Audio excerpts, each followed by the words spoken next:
So I was just on a call this morning and I thought it was really interesting because I was speaking to a board that was looking to hire a general manager into their organization.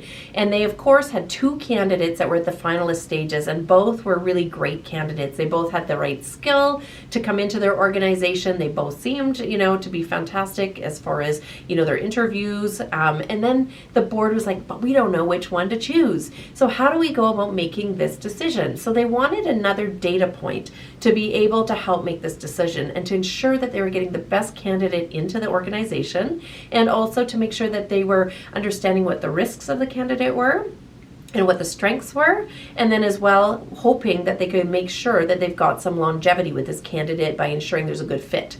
So we're certified here at ProFound Talent in the behavioral assessment tool called Harrison. And the reason a lot of companies use behavioral assessment tools is because they want that extra data point. Now, what does Harrison, as an example, or this particular behavioral assessment tell our client and tell the board that I just got off the phone call with?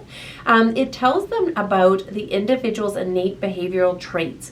And the reason we want to align individuals' behavioral traits to an actual role is because we want you to have to use as less of energy as possible to do your job. So the more aligned you are to a job, to your innate behavioral personality traits, the more you will have to exude less energy to be able to do the job and to enjoy the job. Now, I don't know if that makes sense, but as an example, if you're an introvert and you're trying to do an extroverted sales job, you can absolutely do it. It just takes more of your energy and commitment to being able to turn that personality piece on that's not necessarily innate to who you are. So you can do it, absolutely, but you can only do it usually for so long before you start to get exhausted and you don't have as much energy to put out there, or you get tired, or maybe something even stressful or critical comes into your life that's taking that energy into another direction, which doesn't allow you to have it for your job. So when you don't have it, you're going to start to pull back, and instead of being out doing those sales calls that you normally have that energy to do, you don't have it anymore. So you're going to revert back to your introvert state and probably stay behind the computer, not talk to people, and ultimately that's not going to be enjoyable for you. You're going to feel guilty about not doing your job. Your sales manager is likely going to start to see, like, why are you not out seeing customers? Why are you actually in the office? And then you're going to start to feel that pressure, and ultimately, eventually, you're either going to get let go or you're going to leave the organization. So that is an example of why we do a behavioral assessment